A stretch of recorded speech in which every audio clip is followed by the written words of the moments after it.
About to see Thin Ice versus Nifflers. We are starting the first match of this series on Weasley Burrow Snow. We'll be taking a look from Winford's perspective as a chaser on the Nifflers, and we have a couple perspectives as well from Thin Ice. This is the Weasley twins. There we go, just making sure we get this ready for kickoff. Everyone is prepared here. There we go. All right. Looks like a change of volume right there. Switching over to Yukio perspective, while that other one changes settings as far as Winford goes. We see an early kickoff right now. It goes into the snow, and one thing about this map is a lot of players, it's very blue, so you can lose stuff very quickly if you're not keeping your eye focused.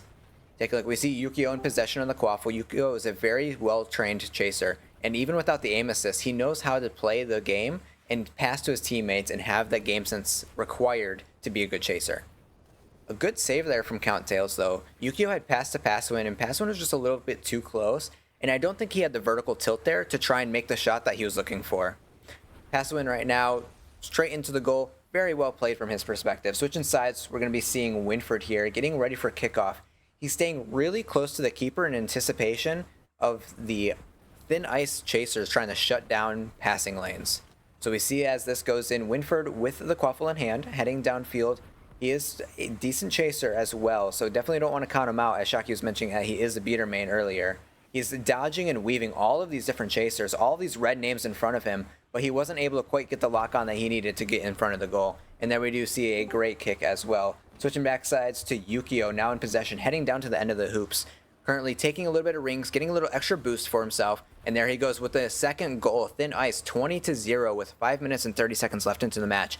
If we look at the bottom left, we can see all of the players' names. Jim Tones did just fall there, so we do see a little bit of pressure taking out the beater to allow Static Kiwi to have a little bit extra pressure on the snitch. There we go, we see Winford picking it up again. Going to his perspective, we see he's dodging and weaving again. He's doing a really good surviving and making sure that he's not getting it intercepted all that quickly. Although a great save right there from Mahler, doing well on free flight. Back to Yukio. This is really back and forth as far as the Quaffle game goes. I know we did see a couple goals, but we also are seeing rims. Very interesting to see how these new chasers are adapting to the lack of aim assist. We see Count Tails kind of waiting a little bit there, possibly trying to get... Oh, we see in the top right, Jim Tones, a kill on Static Kiwi. That is the Seeker on Nifflers, dropping down now, giving Johnny a lead. We're going to be switching perspectives real quick, seeing how J Mahler is affecting this game from a keeper perspective on free flight. Putting out the play caller rings, and as we see, the Seekers are incoming towards his way. We'll see if he's able to get some kicks off, and you guys can kind of see the free flight style in action.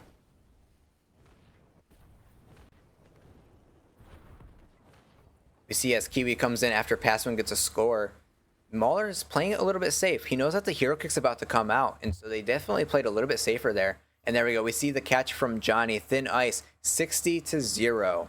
Very well played from his perspective. Looking again at Yukio, kind of staying back a little bit. You see a pass play right there. What you guys don't notice is a little bit of kickoff. People can go forward, and what we see here is Jim Tones did a one-timer kickoff back to Yukio. Yukio did it back to Lost Bobs. This is a little bit of keeper tech that's a little bit, or not keeper tech, chaser tech, that is a little bit more advanced for a lot of players, and they don't quite notice how much of an effect it does have there. We switching perspectives, taking a look back at J Mahler, trying to get those kicks there. He's playing a little bit more passive than we normally see him on free flight. Trying to not die as much, as the 10 seconds is definitely a lot more crucial to have down for a longer period of time. Looking at Winford's perspective, back on the...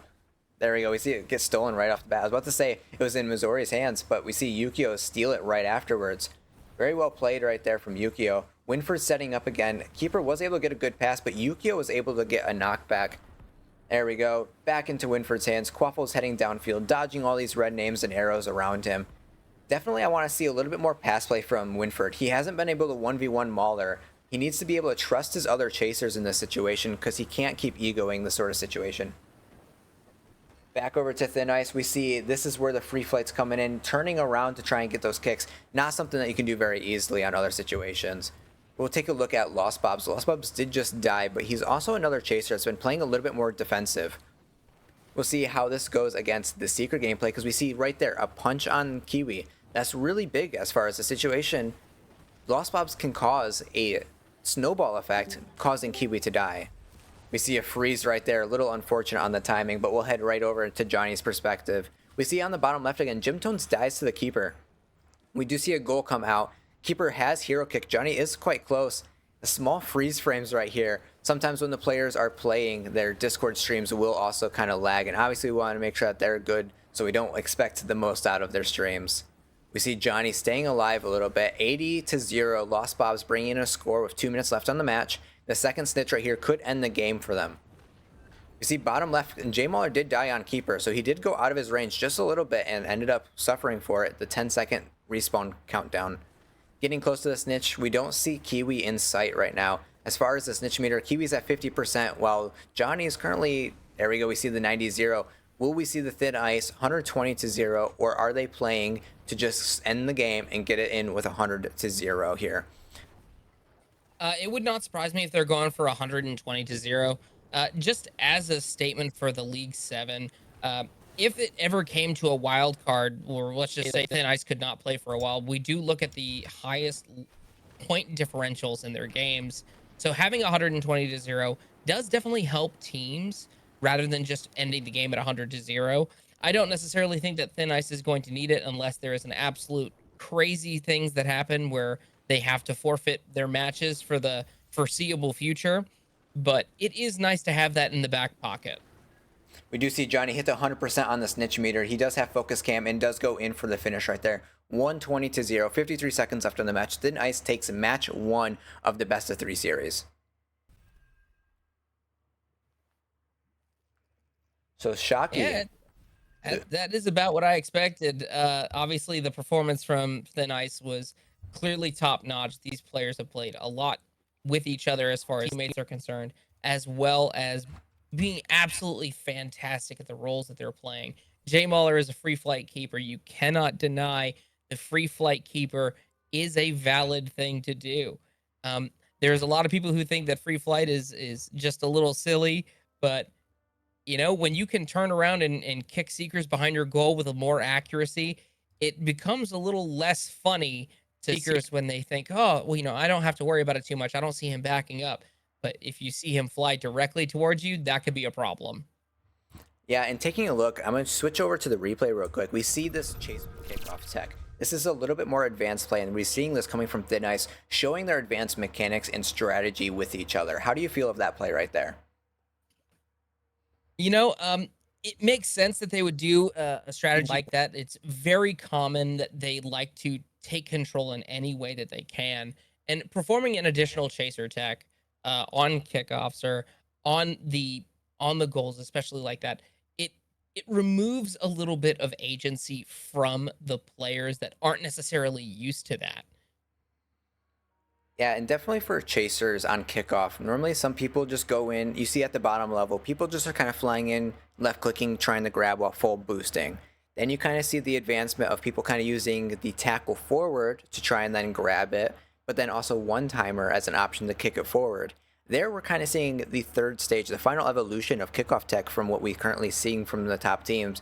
Going into it, kicking backwards with rear cam one timer into someone who is holding it safely on your side to kick back further in while the person who originally kicked it gets further in far in the field. Because the chasers, as soon as they see it go backwards, they're no longer trying to think about, oh, it's on my side, we're losing possession of this. They're not flying back toward their keeper. They're flying towards the quaffle.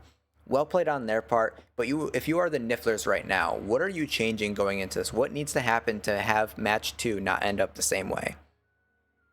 You know, I think the Nifflers are going to have to make some serious adjustments to try to be able to control that quaffle to the same extent that you're seeing from Thin Ice.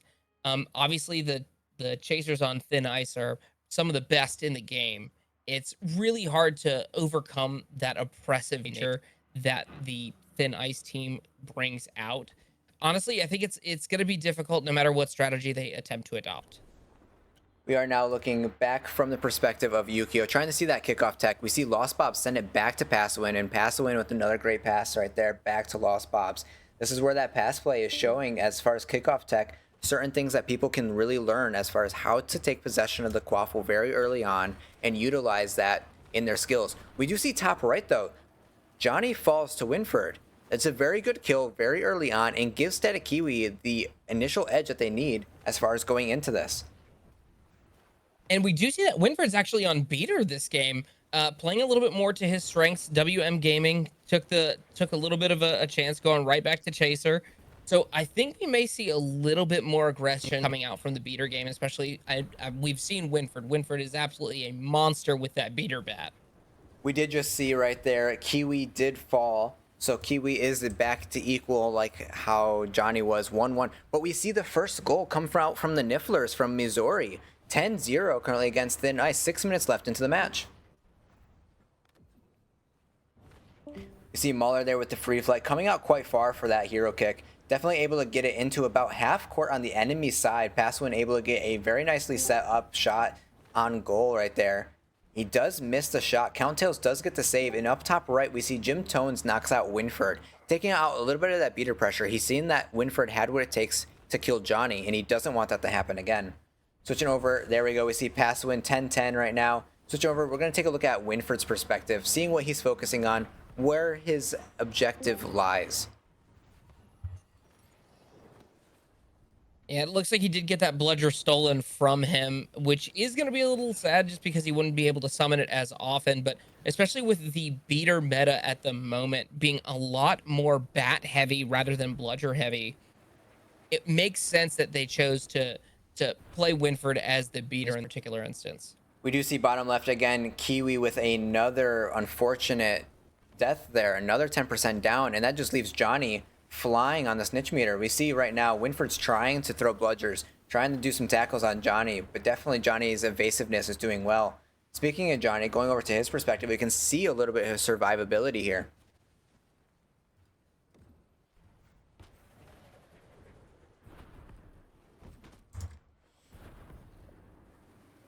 Taking a look as he is dodging around, we're seeing that survivability, staying nice and healthy, full health right there, as in the background, Yukio secures a second goal there, making it 20-10, 10-point difference going in right now. About 4 minutes left in the match here, with Johnny getting really close to this catch. Switching over real quick, we're going to be taking a look at Missouri, a Niffler Chaser, and see how the Chaser game is going from their perspective. You see a lot of pass play between the Thin Ice members, and they're just not able to capitalize on it. Missouri's kind of back and forth, kind of having a little bit of a decision paralysis. There we go. There's the word. Top right, we see Static Kiwi falling again to Jim Tones. This is pretty much going to allow Johnny to have the first catch here coming up shortly. If Johnny stays alive, Johnny is currently half HP.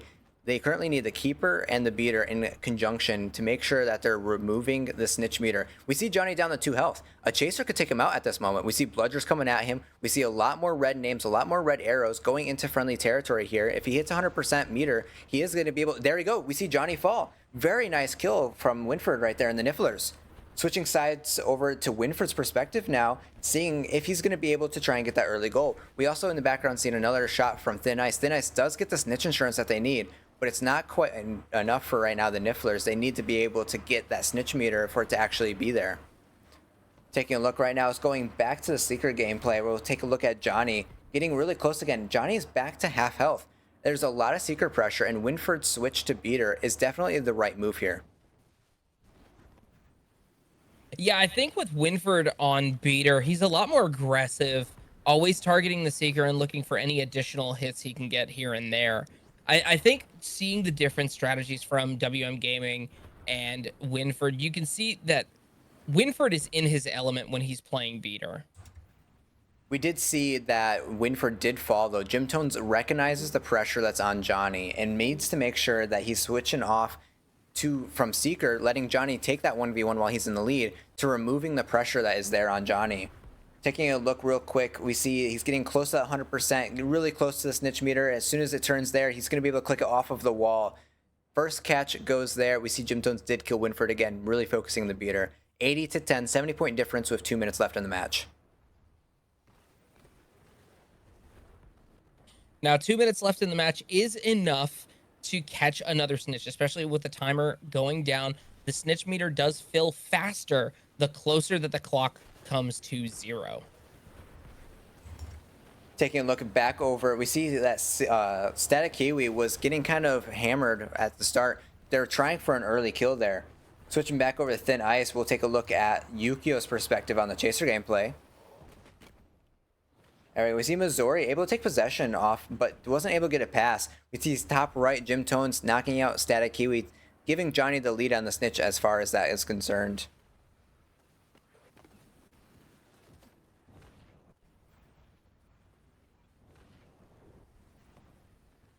Right now, very close as far as the squaffle goes. They're making sure that they're taking it out.